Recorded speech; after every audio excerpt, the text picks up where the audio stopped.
There's a particular kind of invisibility that comes with being the youngest child in a family of overachievers. You become background noise, present but not particularly noticed, discussed but not particularly understood. I'd been invisible to my family for so long that I'd stopped trying to be seen. My older brother Christopher was a federal prosecutor in Manhattan, the kind who made headlines prosecuting white-collar criminals and corruption cases. Every Sunday dinner included updates on his latest courtroom victory, his media appearances, his rising profile in legal circles. Mom kept a scrapbook of his newspaper mentions. My sister Victoria ran a successful chain of boutique fitness studios across the Northeast.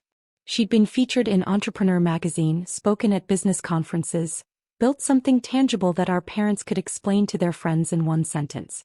Then there was me, Daniel, age 35. The one who works at hotels.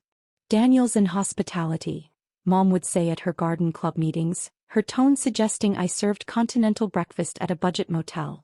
Not glamorous, but he seems happy enough. The truth was considerably more complex, but I'd learned years ago that complexity didn't interest them. They wanted simple narratives, clear hierarchies, accomplishments they could brag about at cocktail parties.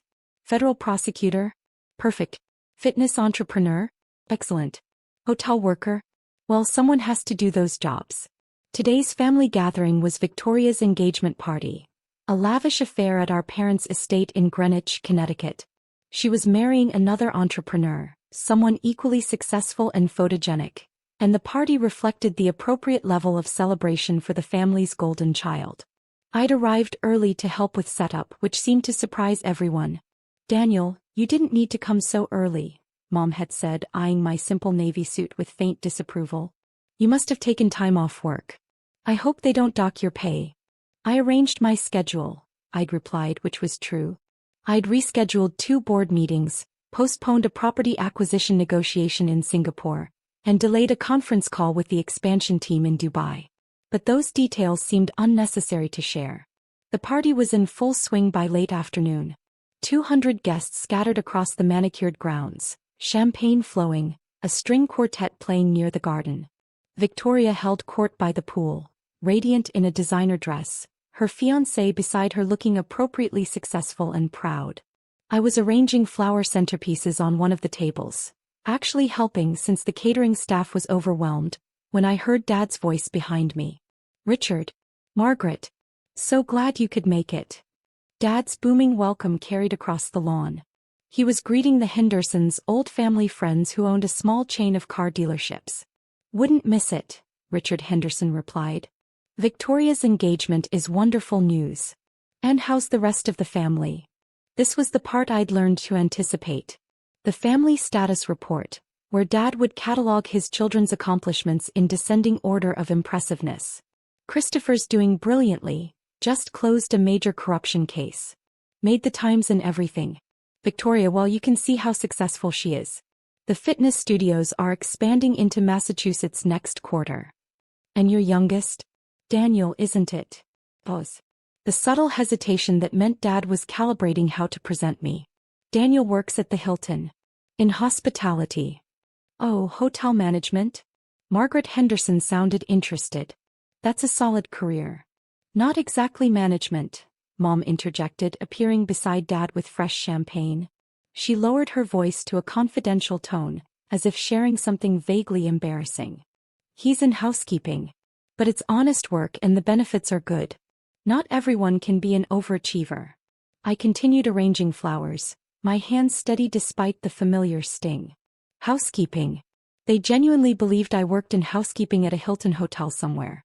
Not which Hilton, not in what capacity.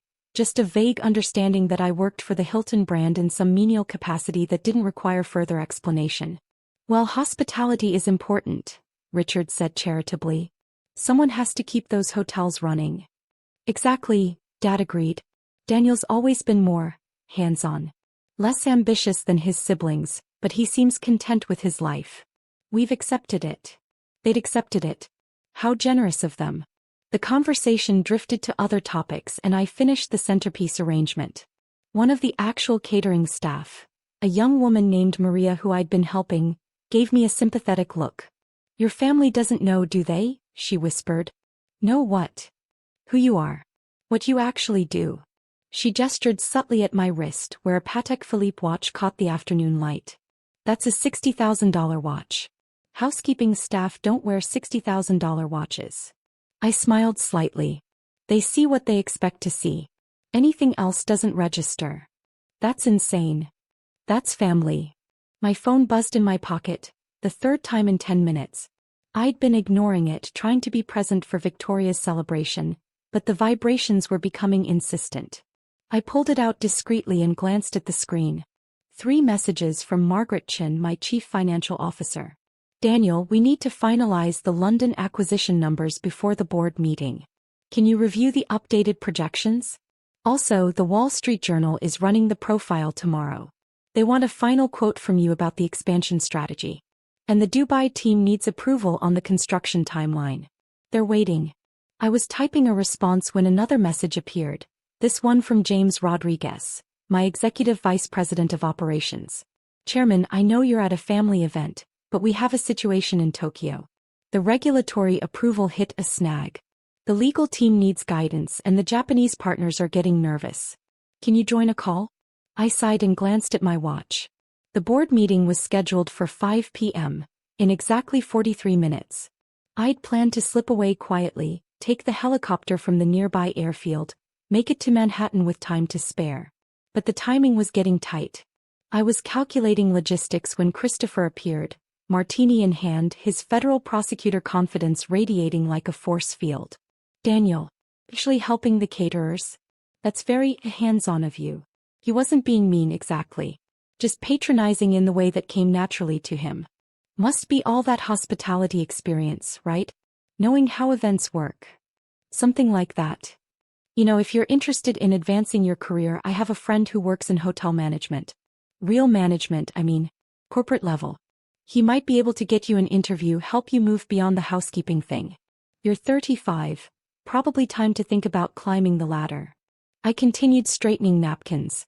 I appreciate the thought, but I'm pretty settled in my current position. Are you though?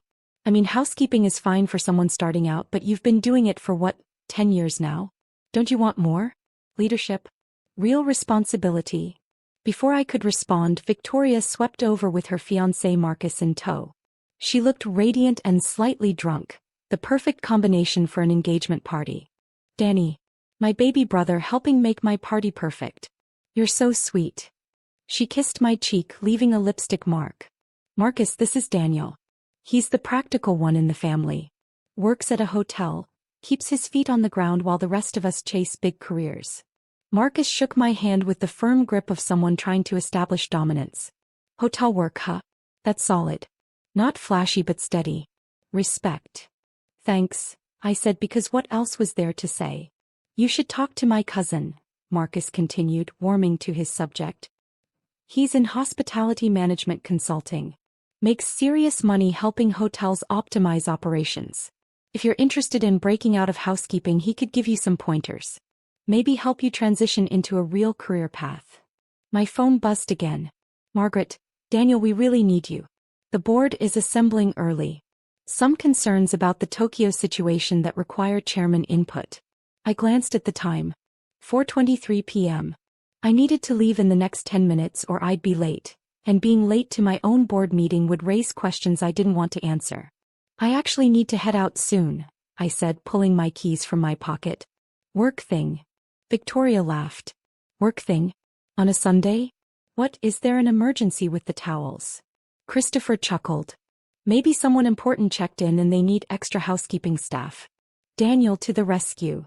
They were all laughing now. Not cruelly but with the casual dismissiveness of people who genuinely believed I was beneath them professionally. Mom and Dad had drifted over, drawn by the laughter. What's so funny? Mom asked. Daniel has to leave for a work emergency, Victoria explained, still giggling. Apparently the Hilton needs him urgently. On a Sunday? Dad frowned. That's inconsiderate of them. You should stand up for yourself, Daniel. Don't let them take advantage just because you're in a support role. I really do need to go, I said, checking my watch again. 4:25 p.m. Getting tight. What kind of emergency could housekeeping possibly have? Marcus asked, genuinely curious. Like, is someone important checking in? A VIP who needs their room prepped. Before I could answer, I heard rapid footsteps on the flagstone path. I turned to see Margaret Chin speed walking across the lawn in a business suit and heels, her expression tense but professional. She was carrying her tablet and looked slightly out of breath. This was not good. Margaret knew I was at a family event. She wouldn't have come in person unless something was genuinely critical. "Mr. Chairman," she said as she approached, her voice carrying across the suddenly quiet section of lawn. "I apologize for interrupting, but the board meeting starts in 5 minutes and we have several urgent matters that require your immediate attention before we convene." The silence that followed was profound. Mom's champagne glass stopped halfway to her lips. Dad's expression froze mid-smile. Christopher's martini actually tilted dangerously, nearly spilling. Victoria made a small choking sound. Marcus's face went through several interesting color changes. "Chairman." Dad's voice was barely above a whisper. "What does she mean, Chairman?" Margaret finally seemed to notice that she'd walked into something. She looked at me, then at my family, then back at me. "Oh. Do they not know?" "Know what?" Mom asked, her voice rising. "Daniel, what is she talking about? Why is she calling you Chairman?" I took a breath. Years of careful privacy, of letting them believe what they wanted to believe, ending in this moment on Victoria's engagement party lawn because my CFO needed urgent decisions about a multi-billion-dollar acquisition. "Margaret Chin, meet my family." "Family, this is Margaret Chin. She's the Chief Financial Officer of Cascade Global Hospitality Group." Cascade Global? Christopher's prosecutor brain was already working, connecting dots. The hotel conglomerate? They own like 20 different brands worldwide. 23 brands actually, Margaret corrected. Across 47 countries. 387 properties. We're the third largest hospitality group in the world by revenue. What does that have to do with Daniel? Victoria asked, her voice small. Margaret looked at me, silently asking permission. I nodded. "Daniel is the founder and chairman of the board," she explained. "He built the company from the ground up over the past 12 years. Started with a single boutique hotel in Boston, expanded through strategic acquisitions and organic growth. He's been chairman and CEO for the past 8 years, though he transitioned the CEO role to operational leadership 2 years ago to focus on expansion strategy."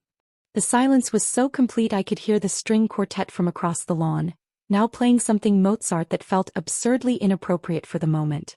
"But he works in housekeeping," Mom said weakly. "At a Hilton." "He said he works at the Hilton." "I said I work in hospitality," I corrected gently. "You decided that meant housekeeping at a Hilton." "I never actually specified." "Cascade owns the Hilton brand?" Dad asked, his face pale. "No," Margaret said. "We're a separate entity. Though we are in acquisition talks with Hilton International about purchasing several of their European properties. That's actually one of the items on today's board agenda." Marcus had found his voice. "You're buying Hilton properties? As in multiple hotels? How much money are we talking about?" "The European portfolio we're discussing is valued at approximately 2.3 billion euros, Margaret said matter-of-factly. "Though we're negotiating down. Daniel thinks we can close at 2.1. Christopher made a sound like air escaping from a balloon. "Billion. With a B.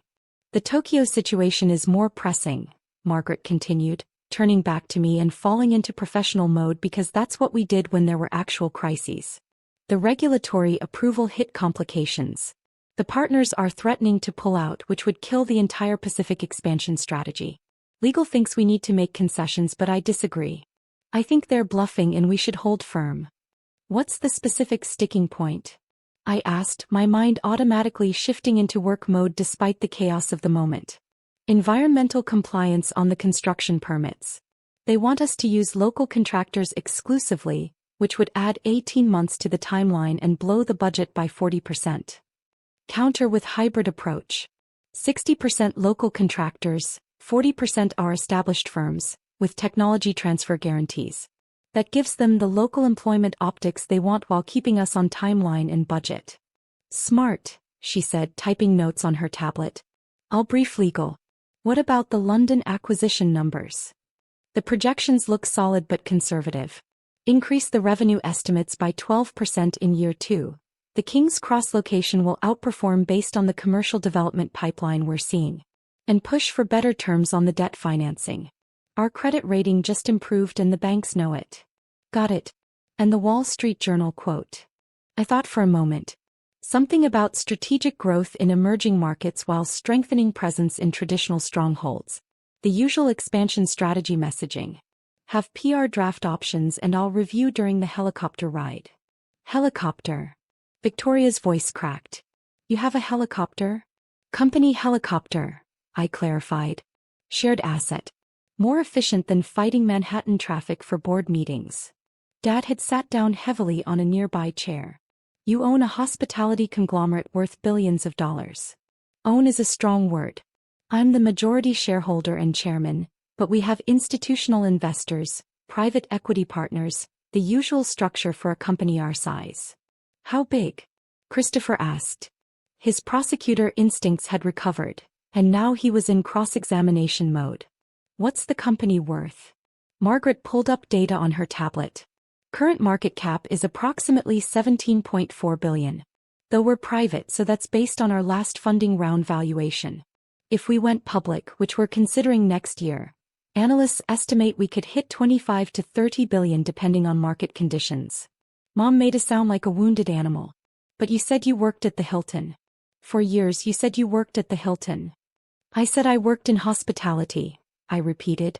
The one time I mentioned specifics. About 4 years ago at Christmas, I said I was overseeing property acquisitions for a multinational hotel group.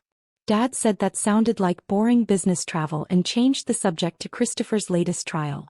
After that, I stopped trying to explain. The Patek Philippe, Maria the caterer whispered, still standing nearby with her tray. I knew it. Margaret checked her watch. Chairman, we really do need to go. The board is assembling and you have 3 items requiring pre-meeting approval. The helicopter is waiting at the airfield. I looked at my family, all of them frozen in various states of shock and confusion.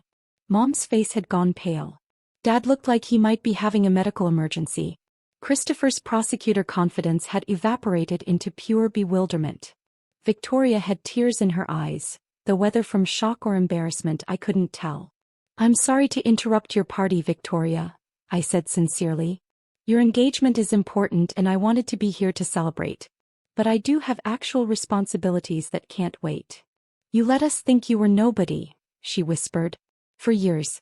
You let us think you were a failure. I let you think what you wanted to think. There's a difference. Every time I tried to explain my actual work, you talked over me or made assumptions or offered career advice about moving up from housekeeping. Eventually, I realized you weren't interested in my reality. You had a narrative that made you comfortable and contradictory information just didn't register. But we're your family, Mom said, her voice breaking. Why wouldn't you tell us? I tried. You didn't listen. So I stopped trying.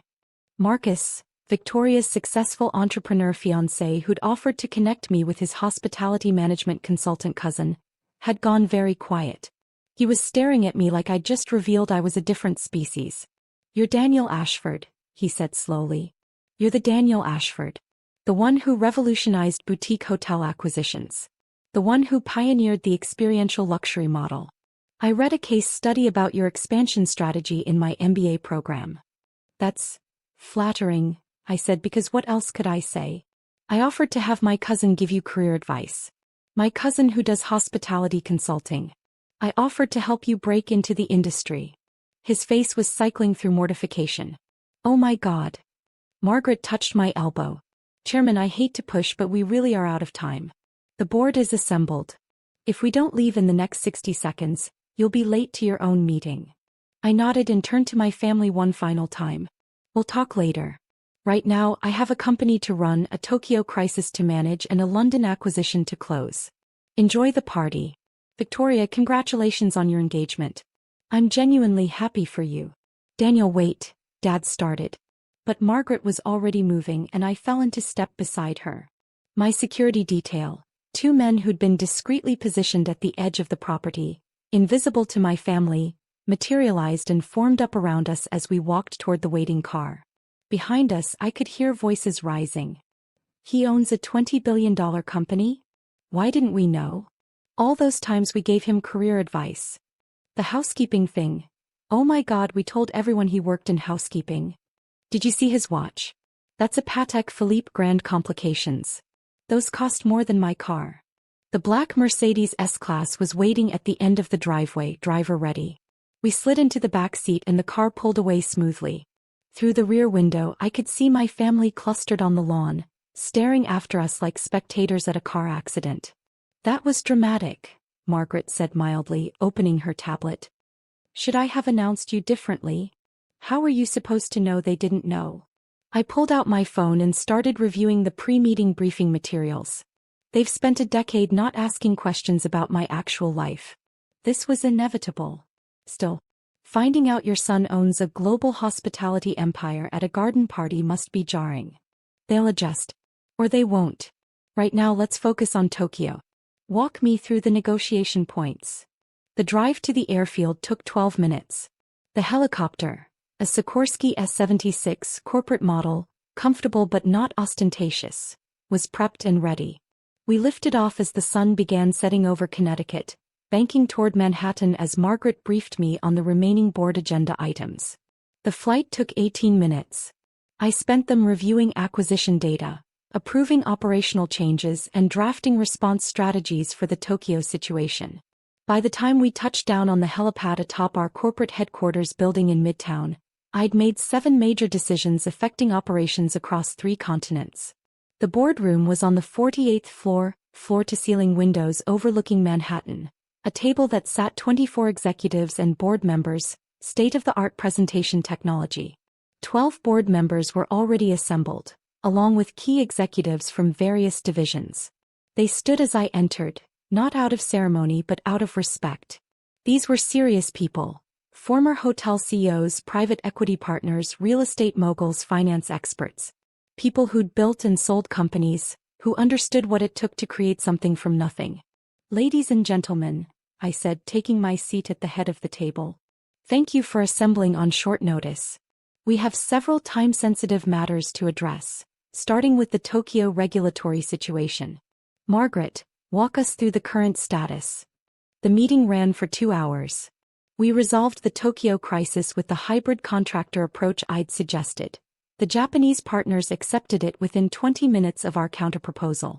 We approved the London acquisition with revised revenue projections. We discussed the Wall Street Journal profile and aligned on messaging. We reviewed Q3 performance across all divisions and approved strategic initiatives for Q4. By 8 p.m., we'd addressed every critical item and adjourned. Several board members lingered to discuss specific issues, but by 8:30, the room had cleared except for Margaret and James Rodriguez, my EVP of Operations. Productive meeting, James said. The Tokyo resolution was elegant.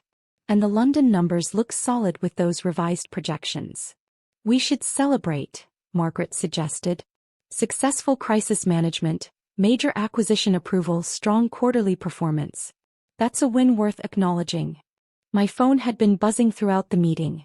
Texts and calls from family members that I'd ignored.